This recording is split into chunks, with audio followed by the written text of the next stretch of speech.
this is Ancestor Day on WikiTree.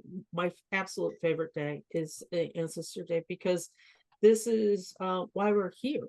Really, we wouldn't be doing genealogy, and we wouldn't be here if it wasn't for the people before us and the people before them, and so on and so on.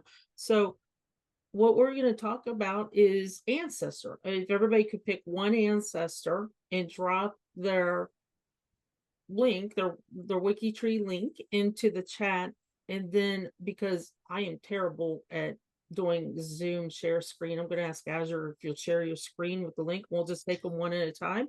And if you guys, one per person, because we want to make sure that we get everybody in.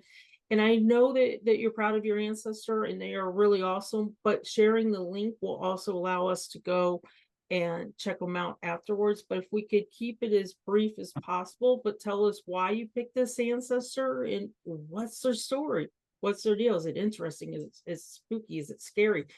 Are they a fun person? Were they a good minister? Were they really a bad person? You know, whatever the story is, then share it with us, and then we'll keep going to the next one. So if everybody will just drop the link to their ancestor they want to share into the chat, we'll go ahead and get started. So Azure, who's first?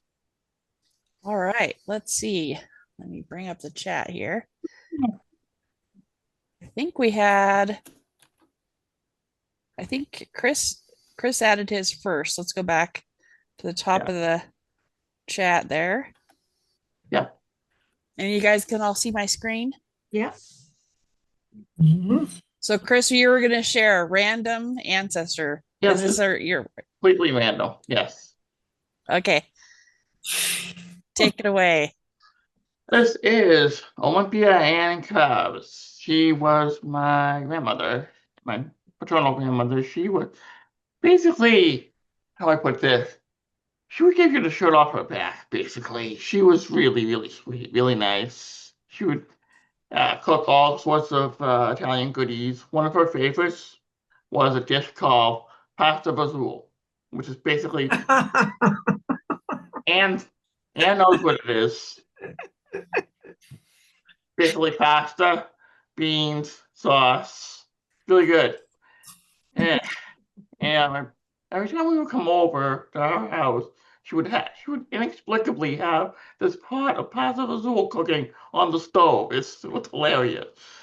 And that's actually how I got started in genealogy, because we would come over and then she would just like start talking about her parents, Giuseppe and Clementina. Yeah. And we live very close by. I mean, like 4 to 6 miles away in April.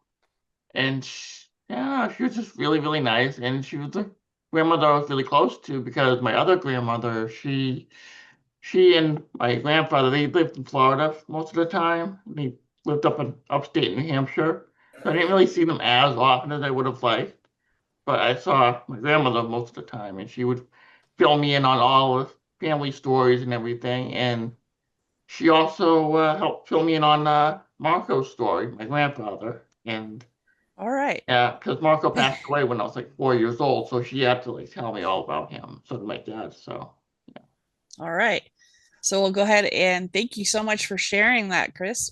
Sorry to cut you short, but we need to kind of keep going. Anne has her ancestor. Let me go ahead and make sure I have the right link here. I'm trying to copy and paste too many things at once here.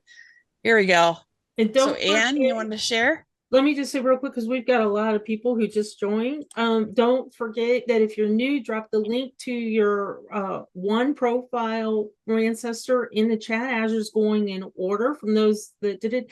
And when it's your turn, tell us why you picked them and a little bit who they are. If you could keep it brief so we can get through everybody. But whether we have time to do everybody or not, please go to Discord and drop the link there as well and tell us why you picked them. Okay, sorry, Anne. That's no problem. This is my grandfather, who was a French chef. He came over when he was only 18, and he got married but when he came over, he met his future wife, my grandmother, on shipboard romance. They all both went to Chicago, and there he became a friendship with the Union League Club. And also, he became very, very famous for being a friendship because he went to all these private clubs. The best thing for him was he was the chef for Jacqueline Candy when she came to Cleveland. She said she wanted a authentic French cook menu, and that's when he became, a famous, French for Jacqueline Candy when she came over to Cleveland, Ohio. Wow, that's awesome. That was really cool. Okay, thank you so much for sharing. So Kurt has his ancestor. You want to share, Kurt? Yes. This is John Franklin Pickering. Like everybody in his family, he went by his middle name to the point of writing Frank Pickering on his marriage license. It's the clerk or maybe his bride making him write John on this in the margin. He was quite a character. He lost his mother when he was less than 2 to TB. And of course, his mother-in-law, who we would never know, died when his wife was less than 1 of TB. He would have 8 family members within a degree or 2 die of TB, 7 during his life, and my grandpa after my great-grandpa. Wow. The story that grabbed me about him, and I probably should have told this in the other order because I got curious why he was mean. That's probably why. He had a hard life. But Dad just told me one day, he said, your grandpa, he chased a preacher down the street in Spring Valley, Ohio, with a gun. And he was serious. He snapped 2 pistol shots at him. They both hit the door jamb as the preacher disappeared inside. That was my introduction to genealogy. Thank God he missed. But then he his wife died of TB when she was 32. Oh my gosh. He lost 3 of his children to it. And he married a second time, and his second wife was a nurse, and I don't think that was a coincidence because the third wife who would die was already sick with it.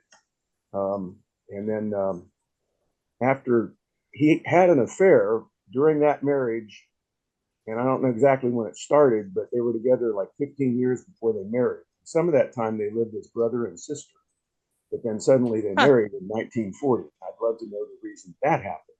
So, he was, wow, quite a character. And he was a motorman on what used to be called an interurban, so he made a decent living. And this started your genealogy travels, right? It did. Well, thanks, Kurt, for sharing that. Yeah. Some of these stories, I tell you.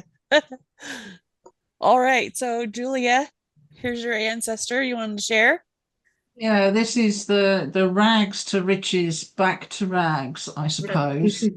So Rebecca Whiteman, first of all, married within her class, if you like, and then managed to snare my second great grandfather, who was a wealthy farmer, and the rest of the family continued, including my father, who went to grammar school in the 1930s, which cost money.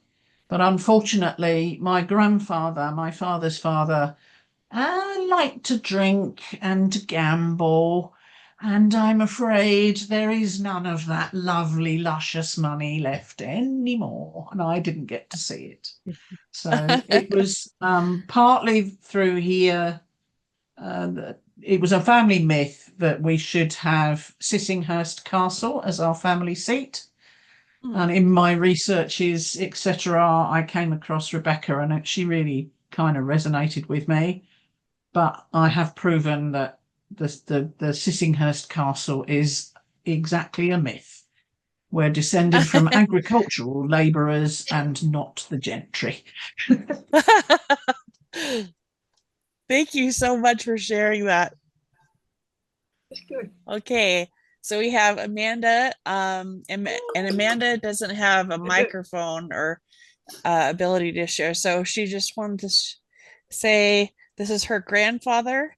He was is it Larrikin and a stirrer, and see the memoirs on his profile. So let's go ahead and go down to the memories. All right. Hey, you got us all ready to go here. On the day of his daughter's wedding, Paul went down to the pub to have a celebration drink with his mates and walked home. Discovering his bike was missing, he was ready to call the police until he remembered that he rode his bike down to the pub and it was still there. Good one. All right. So thank you for sharing, Amanda. And it looks like there's another memory there from August too. We can read. Oh, Sandy, great. Here's our next one. Sandy, you want to share? Okay. So this is John Rufus King, and really quick, comes from a family that was divided during the Civil War. And I picked him because this was Civil War week that just ended last week. So I picked him, and if you'll scroll down to his military service, and he actually wrote an autobiography. Wow. He was asked to write an autobiography. Very, very cool. One of his brothers went to fight for the North, and him and his other brother went to fight for the South. The two brothers that fought for the South never again talked to the brother from the North. The brother from the North had a fairly safe occupation in the military. He was a guard at a train station up in Ohio, so he had a pretty safe. But John Rufus, he did not have it safe. I mean, he was a POW in one of the worst camps that they could be. But he also wrote about him and his brother, how they had to leave the state to go sign up for the military. They went to Gettysburg. He saw his brother get injured, and he had to keep going. He had to keep going past him, or else he was going to get killed. And he describes in a lot of detail for what it was like as a human and a brother to see his brother get shot at Gettysburg, had no way to help him. He kept going on. So he fought in many more battles and never knew if his brother lived or died until after the war. And then they came together. And the interesting thing for this is that it's very rare that in my family that you have a history or documentation. We were poor farmers, and a lot of them just did an X for signing their name.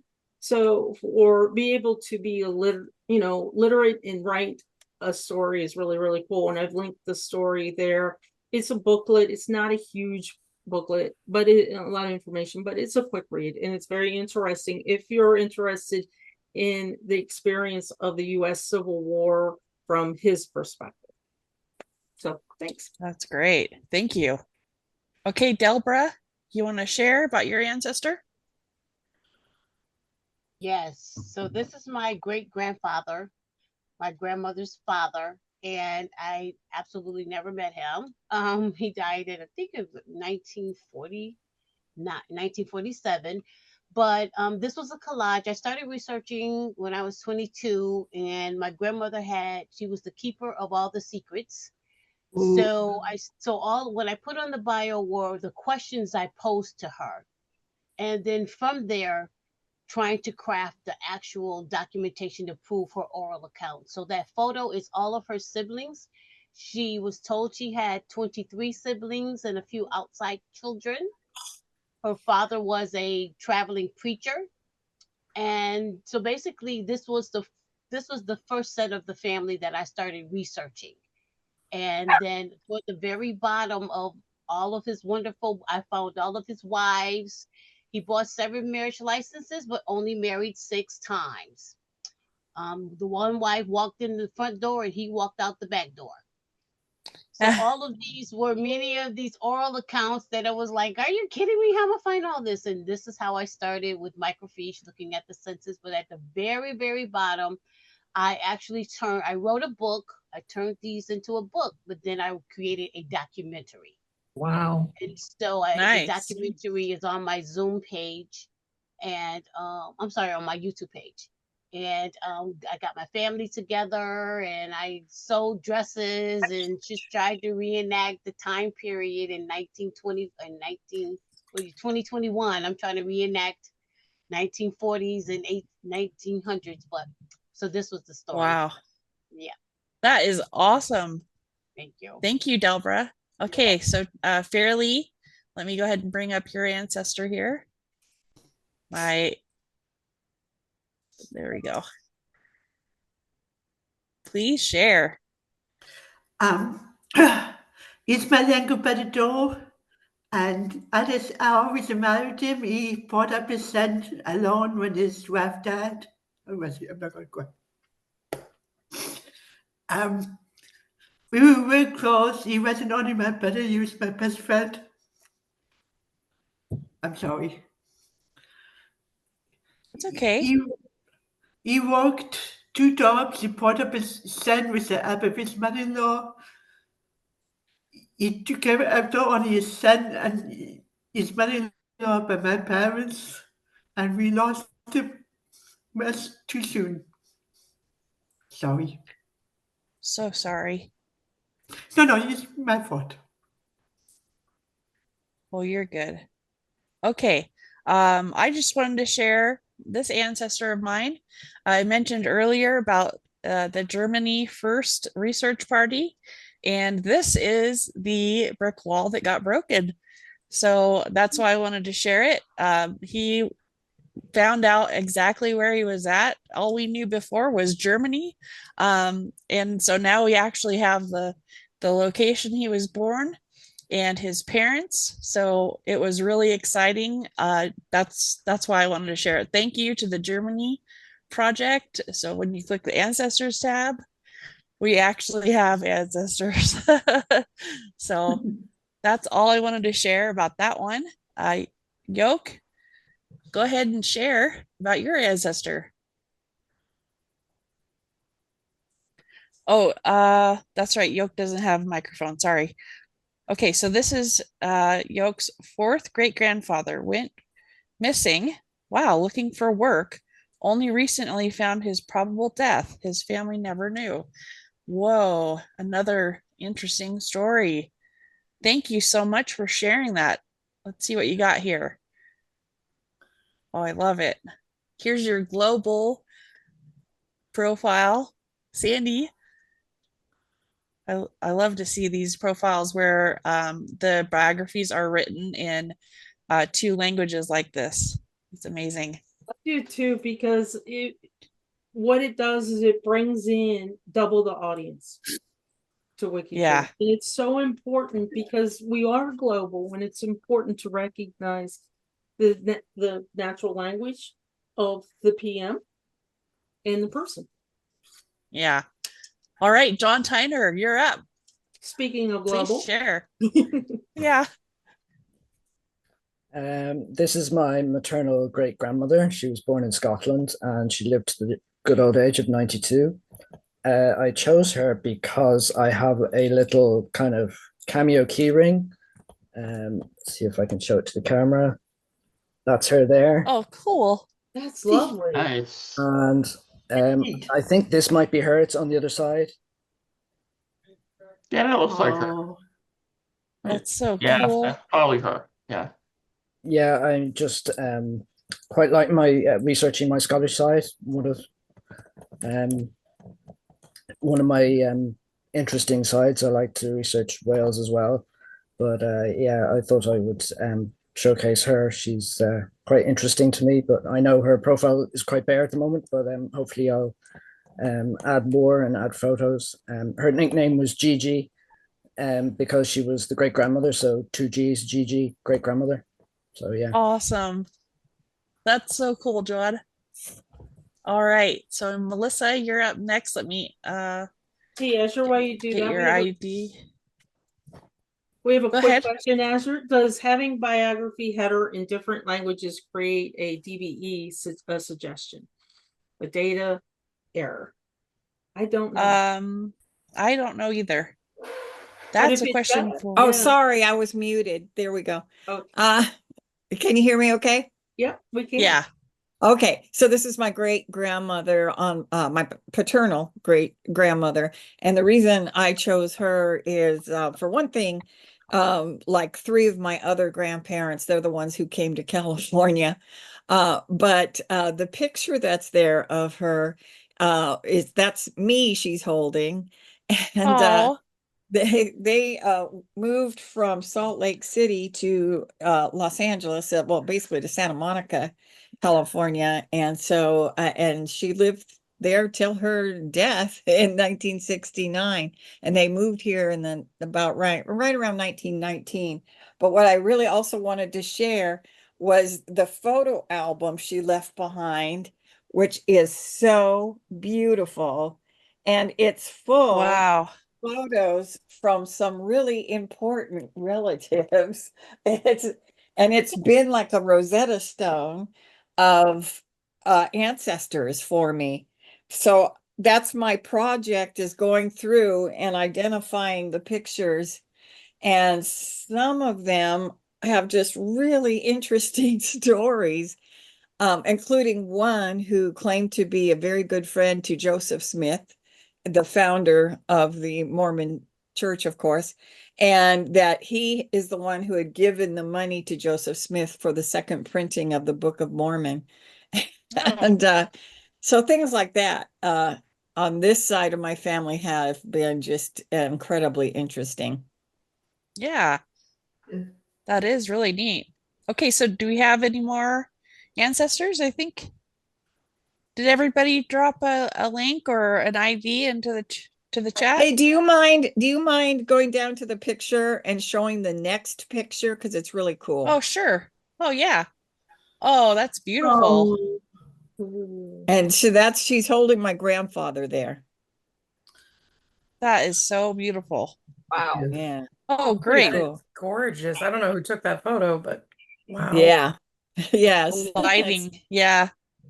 And the baby looks Okay. so wise or something. It's like Your very your grandpa looks like he's plotting something. Look at his eyes. That's so cute. Oh, Oh, and that's a beautiful picture. yeah. My grandfather, my her sister Teresa, and that's Violet. Nice. All right, Liz, here's your ancestor. Take it away. This is a very close ancestor. This is my grandmother. She passed away this March Oh, at, sorry. Sorry. at 104. Whoa! Wow, Yeah. that's Wow. amazing. Very So good run. she's Very very good dear to run. my heart. She, I lived, I got to know her for 40 years. Oh, great picture. That's her at my dad's house with lobster for her 100th birthday celebration, which I think we had to have that one at 101 because of COVID. Wow. Yeah, but she was the descendant of a long line of householters in the New York Erie County area. They there's a link on there to the householder farm, which I spent some time building up, and that's where she grew up, is on the family land that they bought. Now I need to look at the date, but I think it was like 1853. Yeah. And the land had only been in like two other families' hands since it had been bought from the Native American, bought, a loose term. But anyways, the she grew up there and the land was very much a part of her and all of my family.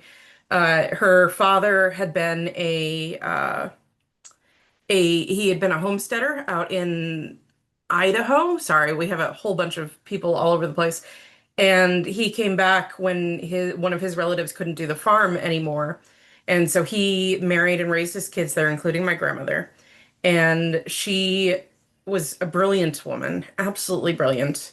To her very like she had a stroke a couple days before she died, but up until that point, she was sharp as a tack. She was reading, new biographies on Kennedy and listening to, she couldn't, well, reading, she was listening to them because she didn't have her sight anymore. But, she was still keeping up with the entire family. She was still part of the League of Women Voters.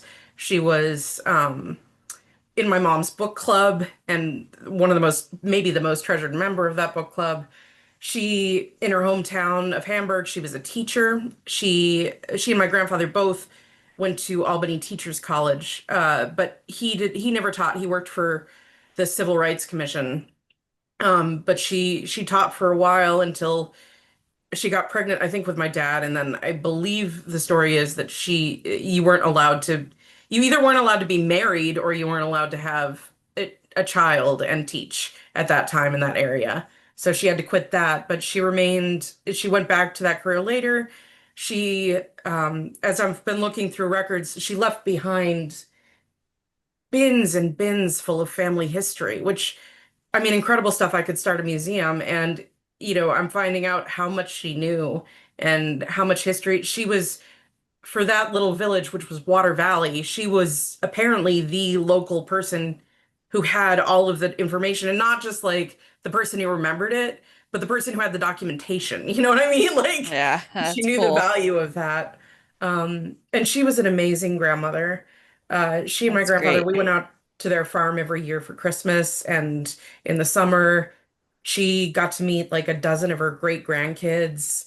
And she was so amazing. We all loved her very dearly. And Sorry for your loss. Yeah. thanks. Yeah. It's hard, but she lived a good long life. But we That's miss her great. dearly. It's hard to believe she's not there when she's been there. She felt, Forever, yeah. it felt like I was afraid I was going to lose her back when I lost my grandfather in 2007. Well, Yeah. it's just like, she had a good run. That's all you Yes. can really say. That's all you So does it need, say.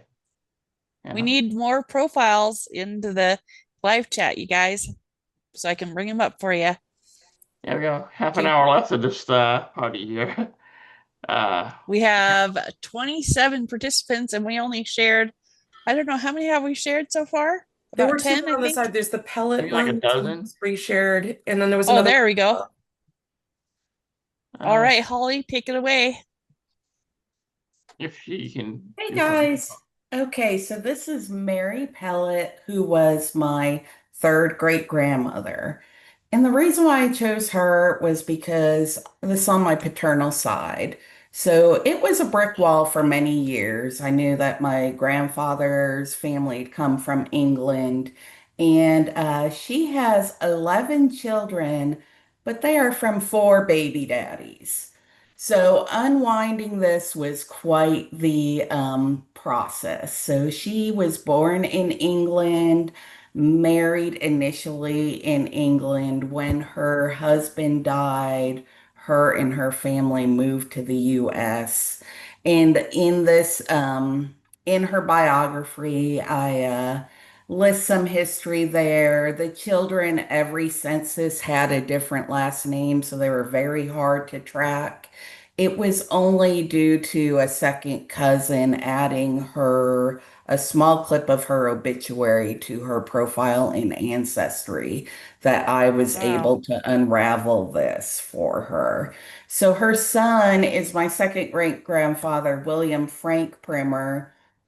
He was the only primer in this group, and he's the one where my last name at birth descended from.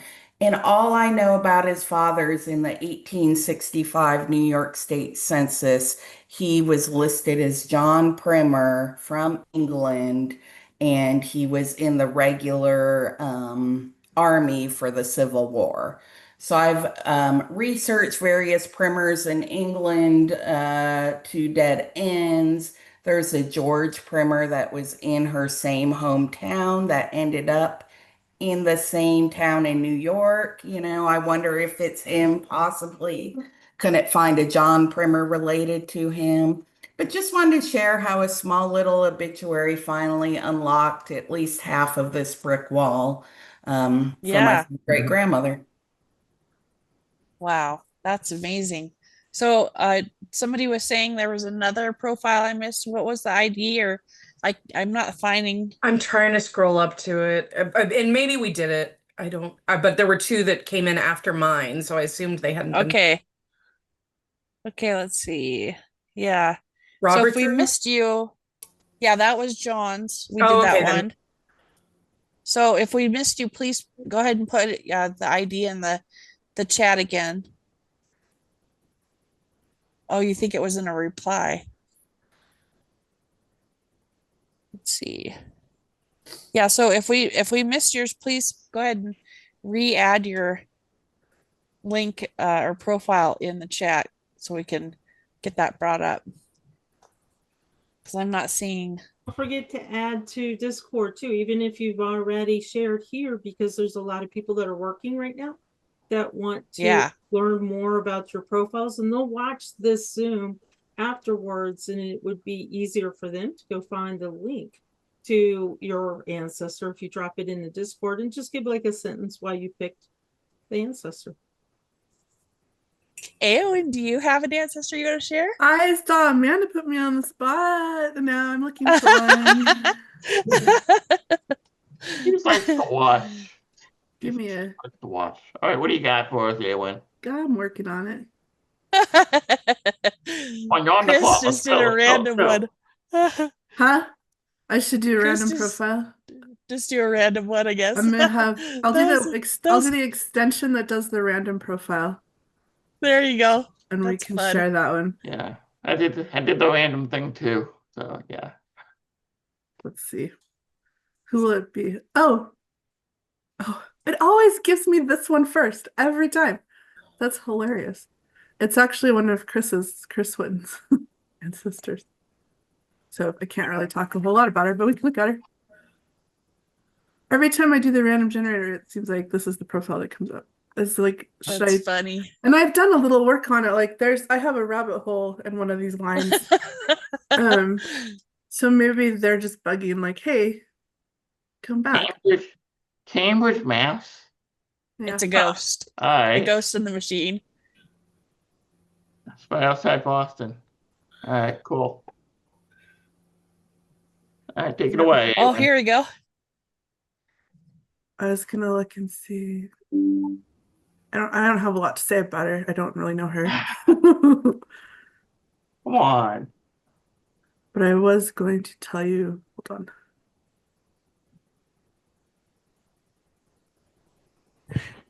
on. She and Chris are first cousins twice removed. That's what I can tell you.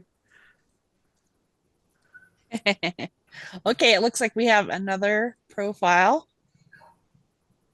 from Tia. Tia, take it away.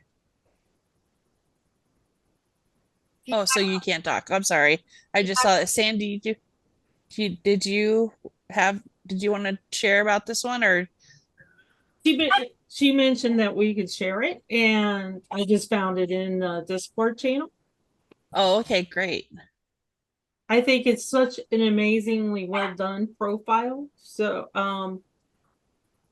I think the first part, and T, if you want to type in some tidbits you want us to know, that would be great too. But I just really think it's amazing profile. And if you notice, she's got 12 photos on there. We love to see I love photos. Yeah.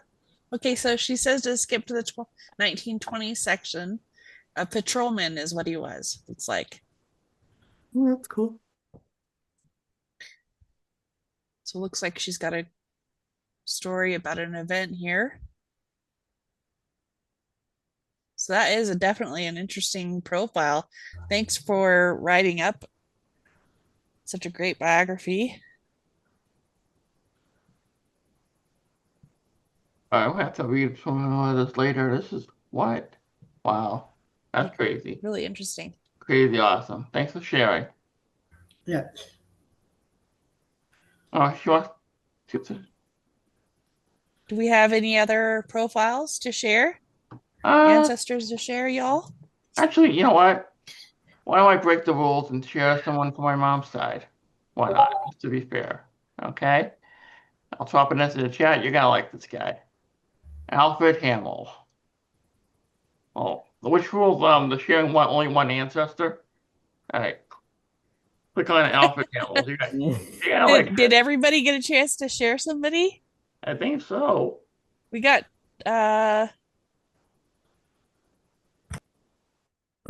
everybody who wanted to share. I might have one. No. Okay. All right. But now everybody gets a chance to share another. Yeah. Yeah. Why not? Dare I say, why not? Why not? I have frozen. You have it though. All right.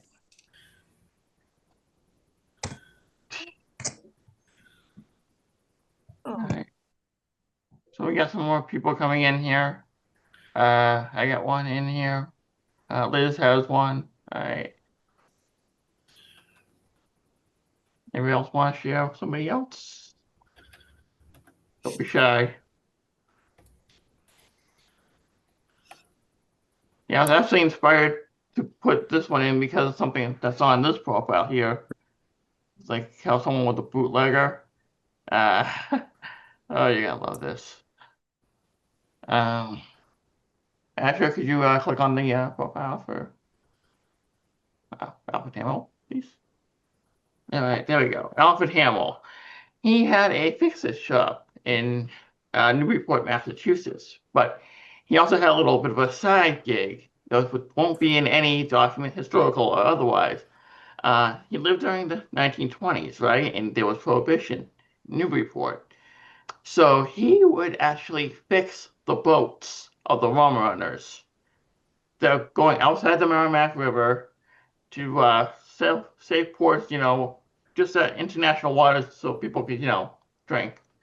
And yeah, he was quite a character. He fixed all his boats. He served in the Mexican border war. But everybody in my family, for some reason or another, thought he was a Rough Rider. He was like working with Teddy Roosevelt and all that stuff. But the thing is, Teddy Roosevelt charged up San Juan Hill and with the Rough Rider in like what, the 1890s? Yeah. And he was only like what, 2 years old at the time. So I don't really see a 2-year-old running up a hill to gun or anything like that. My 2-year-old loves running over hills. Yeah. I know the twos can be terrible, but I don't think he was that rough of a rider, Oh, But it looks like we have somebody new. Deb posted a profile. I think we haven't done one of hers before. Let's go ahead and do that one. Thanks for sharing, Chris. no problem. Man, posted his obituary on his profile and everything. It's yeah, cool. Okay, Deb, do you want to share? Sure. This is my second great grandmother. She lived in Norway. She conceived my great grandfather before she married his father. And she spent her entire life, well, I don't know her entire life, but from the time she married my great grandfather until she died in poverty and raised her two daughters by herself. She did not raise my great grandfather because his grandparents raised him. But I just think she had a really tough life in Norway. She lived through the occupation by the Nazis. She lived through the First World War in Bergen, walking back and forth to work. And it was a profile I was working on, so that's why I chose to share it. Thank you. That's awesome. Margaret Quigley Stewart. Thanks, Amanda, for sharing. Don't have any, do have, oh, memoirs. Here we go. So there's information about immigration, ticket for Australia. Thank you so much for sharing your profile. If you can drop that into the Discord chat, that'd be great. So like Sandy said, they can see that there. And we have Fairly has another profile. Let's bring that up. I won't cry this time, I promise. It's okay, Fairly. Peter Gallagher. All right, go ahead. No, that's the wrong one. Oh, it's the wrong one? Gallagher 9398? Yeah, What should it be? Yeah, that's fine. I'm looking for Helen. I'm sorry? Helen Gallagher. Okay, do you have the profile ID? I thought it was 939. One second. I copied it down wrong. Give me 2 seconds. No worries. And I think then we'll wind down after this one, Azure, so everybody has a chance to grab a snack and a drink before the panel coming up. And it's a panel of experts come into WikiTree. It's an amazing panel to show us how to work on profiles of our ancestors. Okay, go ahead, Fairly. 9390. 90. Okay, let me fix that. There we go. Helen Gallagher. Yes. Okay. This was my great aunt, and she was just amazing. Our fiance died in our arms the day before they were supposed to get married. Oh.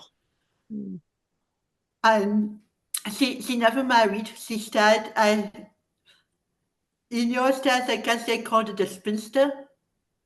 But she stayed single all her life.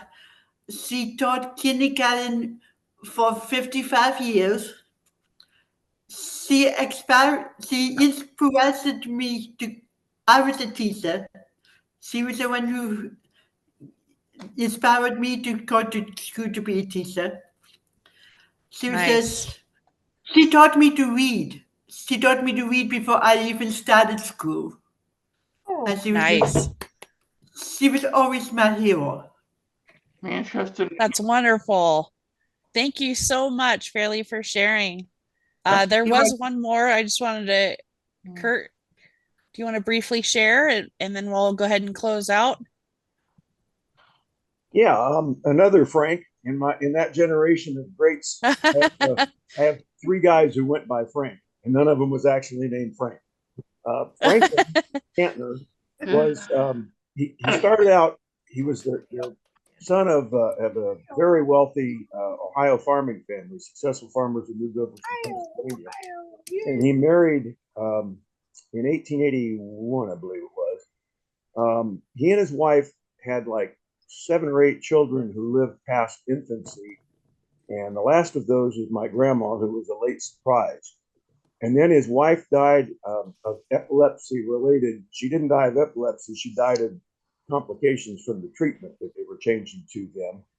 And he proceeded to get married every 2 or 3 years the rest of his life.